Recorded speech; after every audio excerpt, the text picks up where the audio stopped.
बहुत से candidates class 12th के बाद जब आप कॉलेज में एडमिशन लेने की सोचते हैं तो दिमाग में एक आइडियल कॉलेज या यूनिवर्सिटी का ख्याल जरूर आता है। बहुत से कैंडिडेट्स दूसरी यूनिवर्सिटीज में पढ़ाई करने की सोच कर ही तैयारी करते हैं। फॉर एग्जाम्पल, आकाश को लॉ की पढ़ाई दिल्ली यूनिवर्सिटी से करनी थी और उसने क्लास 12th से ही बहुत मेहनत की थी ताकि वो DU पहुंच सके। आप किसी भी कॉलेज या इंस्टीट्यूट में जब ग्रेजुएशन की पढ़ाई करते हैं तो वो कॉलेज या इंस्टीट्यूट किसी यूनिवर्सिटी से जुड़ी होती है जहां से आपको डिग्री दी जाती है। तो इंडिया में यूनिवर्सिटी की पढ़ाई आप रेगुलर और डिस्टेंस इन दोनों तरीकों से कर सकते हैं। अगर आपके मन में कभी ये ख्याल आया हो कि इंडिया में अगर कोई यूनिवर्सिटी खोलना चाहे तो ये कैसे पॉसिबल है, तो आज क्विक सपोर्ट इसी सवाल का जवाब आपको इस वीडियो में देगा। सबसे पहले तो ये जान लीजिए कि इंडिया में कितनी तरह की यूनिवर्सिटीज होती है। गवर्नमेंट यूनिवर्सिटी, इस तरह की यूनिवर्सिटीज पूरी तरह से गवर्नमेंट के कंट्रोल में होती है और इनकी फंडिंग, मैनेजमेंट, रखरखाव सब कुछ गवर्नमेंट ही करती है। गवर्नमेंट में भी यूनिवर्सिटी दो तरह की होती है, सेंट्रल और state university. Delhi university, JNU, AMU, ये सब गवर्नमेंट यूनिवर्सिटीज हैं। दूसरा टाइप है प्राइवेट यूनिवर्सिटी। इस तरह की यूनिवर्सिटी गवर्नमेंट से अप्रूव्ड होती है और गवर्नमेंट के रूल एंड रेगुलेशंस फॉलो करती है, लेकिन इनकी फंडिंग गवर्नमेंट से नहीं होती है। यूनिवर्सिटी के फाउंडर्स, बिजनेस हाउसेज, इन्वेस्टर्स इनमें अपना पैसा लगाते हैं, जैसे कि LPU, MIT वगैरह। इन दो तरह की यूनिवर्सिटीज के अलावा भी सेमी गवर्नमेंट यूनिवर्सिटी में गवर्नमेंट के साथ प्राइवेट इन्वेस्टर्स भी अपना पैसा देते हैं। पब्लिक या गवर्नमेंट यूनिवर्सिटीज एस्टेब्लिश करने का जो प्रोसेस है वो आसान है। इनको सेंट्रल गवर्नमेंट या स्टेट गवर्नमेंट की तरफ से बनाया जाता है, यानी एफिलिएशन, परमिशन और अप्रूवल दे दी जाती है।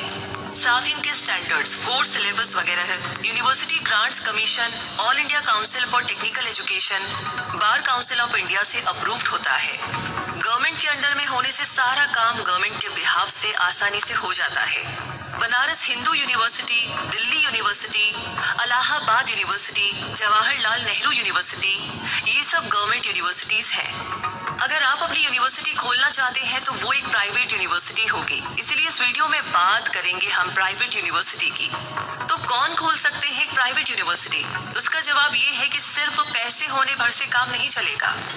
यूनिवर्सिटी ग्रांट्स कमीशन यानी कि UGC की गाइडलाइंस में कहा गया है कि पहला, कोई सोसाइटी जो सोसाइटीज रजिस्ट्रेशन एक्ट 1860 यानी कि सेंट्रल एक्ट नंबर 21 ऑफ 1860 के अंडर रजिस्टर्ड हो।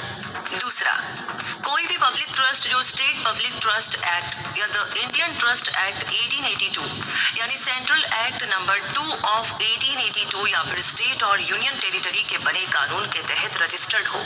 या फिर तीसरा, कोई कंपनी जो सेक्शन 25 कंपनीज एक्ट 1956 के अंडर रजिस्टर्ड हो।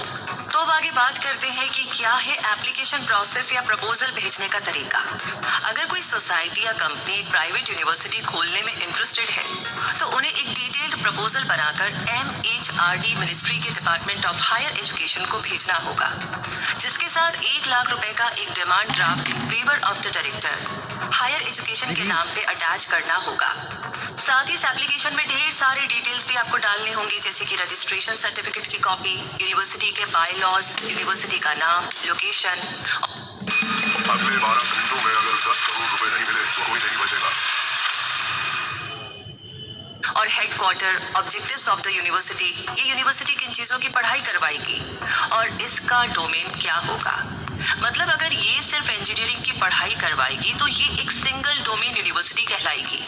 अगर ये इंजीनियर, लॉ और मैनेजमेंट जैसे कई और फील्ड की पढ़ाई करवाएगी तो ये एक मल्टी डोमेन यूनिवर्सिटी होगी। किस तरह के प्रोग्राम्स, कोर्स, ट्रेनिंग और रिसर्च करवाए जाएंगे, फीस, स्कॉलरशिप का स्ट्रक्चर, बैकवर्ड क्लासेस के लिए रिजर्वेशन, एकेडमिक रिसर्च और ट्रेनिंग फैसिलिटी क्या है, कैंपस डेवलपमेंट का प्लान, पढ़ाई जाने वाले कोर्सेज पर क्या खर्चा आएगा। तो ऐसी और भी ढेर सारी जानकारी आपको इस प्रपोजल में भेजनी पड़ेगी। तो अब आगे सेंट्रल गवर्नमेंट को जो प्रपोजल आपने भेजा है उसके बेसिस पर सेंट्रल गवर्नमेंट के कहने पर एक स्टेट कमेटी, जिसमें सेंट्रल गवर्नमेंट के रिप्रेजेंटेटिव्स, स्टेट लेवल के ऑफिशियल्स और एकेडमिक सिस्टम की जानकारी रखने वाले लोग आपके प्रपोजल का इंस्पेक्शन करने आएंगे। अगर कमेटी को कोई खामियां दिखती है तो उसे दूर करने को कहा जाएगा और उस पर काम करना पड़ेगा। कमेटी से ग्रीन सिग्नल मिलने के बाद आप काम आगे बढ़ा सकते हैं, जिसके लिए आपको एक लेटर ऑफ इंटेंट इशू किया जाएगा। यूनिवर्सिटी को स्पॉन्सर करने वाली बॉडी को एक एंडोमेंट फंड भी जारी करना होगा जो सिंगल डोमेन के लिए 5 करोड़ और मल्टी डोमेन के लिए 8 करोड़ का होगा। इस तरीके से आगे यूनिवर्सिटी स्पॉन्सरिंग बॉडी की बाकी जिम्मेदारियों की अगर बात करें तो स्पॉन्सरिंग बॉडी को सिंगल डोमेन यूनिवर्सिटी के लिए 10 एकड़ या उससे ज्यादा और मल्टी डोमेन के लिए 25 एकड़ या उससे ज्यादा की जमीन लेनी पड़ेगी। इसके अलावा एक एडमिनिस्ट्रेटिव बिल्डिंग बनवानी पड़ेगी जो कम से कम 1000 स्क्वायर मीटर्स की होनी चाहिए, जिसमें academic building, library, lecture theatre, laboratories भी एटलीस्ट 10,000 स्क्वायर मीटर्स की होनी ही चाहिए। टीचर्स के लिए भी residential accommodation facility, guest house या हॉस्टल फैसिलिटी होनी चाहिए जिनकी कैपेसिटी टोटल स्टूडेंट्स का 25% रखनी पड़ेगी। इसके अलावा यूनिवर्सिटी में फर्नीचर, कंप्यूटर्स, लैब इक्विपमेंट और बाकी जरूरी चीजें भी आपको खरीदनी होंगी। साथ ही हर डिपार्टमेंट के लिए एक क्वालिफाइड प्रोफेसर, 2 एसोसिएट प्रोफेसर्स और 3 असिस्टेंट प्रोफेसर्स के साथ सपोर्टिंग स्टाफ भी आपको रखने पड़ेंगे। लेकिन काम यहाँ पर अभी पूरा नहीं हुआ है। यूनिवर्सिटी स्पॉन्सरिंग बॉडी को जो लेटर ऑफ इंटेंट मिला उसमें बताए गए नियम और जरूरी चीजें पूरी करने के 2 साल के भीतर स्पॉन्सरिंग बॉडी को एक रिपोर्ट सबमिट करनी पड़ेगी। फिर कमेटी उसे स्टेट गवर्नमेंट के पास पेश करेगी और बताएगी कि यूनिवर्सिटी के लिए जरूरी चीजें हासिल कर ली गई है। स्टेट गवर्नमेंट फिर उस यूनिवर्सिटी के लिए अलग से एक्ट बनाने के लिए रिपोर्ट को स्टेट गवर्नमेंट की विधानसभा में अप्रूवल के लिए भेजेगी। लेजिस्लेचर से अलग से एक्ट पास किया जाएगा और एक नोटिफिकेशन निकाली जाएगी जो कि यूजीसी और एमएचआरडी को भेजी जाएगी। यूजीसी फिर उस यूनिवर्सिटी को एक अप्रूवल यूनिवर्सिटी का दर्जा देगी और वहां से यूनिवर्सिटी की जर्नी शुरू होगी। तो अब तक तो आप समझ गए होंगे कि एक प्राइवेट यूनिवर्सिटी बनाने के लिए करोड़ों का खर्चा आएगा। इन सब के अलावा भी आपका इंफ्रास्ट्रक्चर कैसा है, एजुकेशन की क्वालिटी क्या होगी, कैंपस कितना शानदार होगा, हर फील्ड की पढ़ाई के लिए जरूरी सुविधाएं और टीचिंग स्टाफ कितने हैं, एक्स्ट्रा करिकुलर एक्टिविटीज की क्या सुविधा रहेगी, हॉस्टल और कैंटीन कैसा होगा, स्टूडेंट्स को कैंपस में क्या सुविधा मिलेगी, security, bus service, internet, electricity, maintenance, staff की सैलरी, एग्जामिनेशन पर होने वाले खर्च, placement and campus recruitment facility जैसी चीजों का स्टैंडर्ड क्या होगा।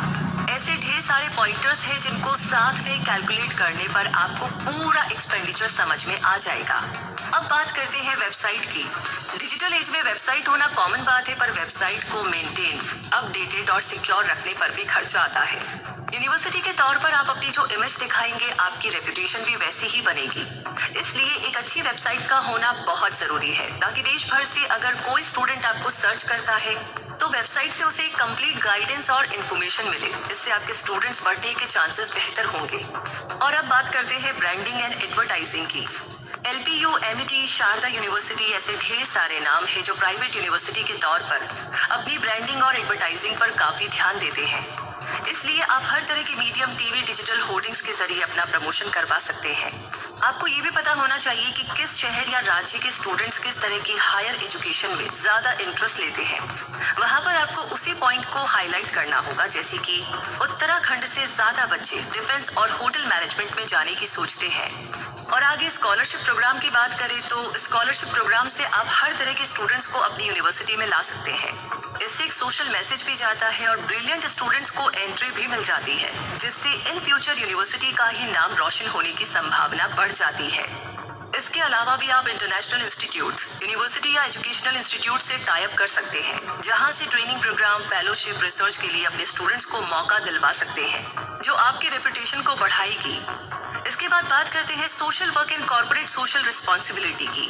अगर यूनिवर्सिटी को चलाने वाला ग्रुप कॉर्पोरेट हाउस है तो गवर्नमेंट रूल्स के हिसाब से अपनी इनकम का कुछ हिस्सा आपको समाज की भलाई के लिए भी खर्च करना पड़ता है, जिसे कॉर्पोरेट सोशल रिस्पॉन्सिबिलिटी कहा जाता है।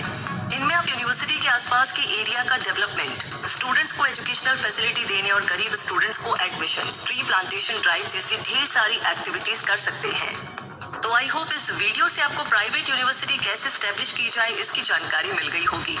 फिर भी आपका कोई सवाल है या कोई दूसरा टॉपिक है जिस पर आप आगे भी वीडियो देखना चाहते हैं तो वो हमें लिख भेजिए और कमेंट बॉक्स में लिख करके ये जरूर बताइएगा कि ये जानकारी आपको कैसी लगी। और साथ ही साथ यूं ही अपना सपोर्ट हमेशा की तरह बनाकर रखिए। वैसे जितने नए लोग आज हमारे परिवार का हिस्सा बने हैं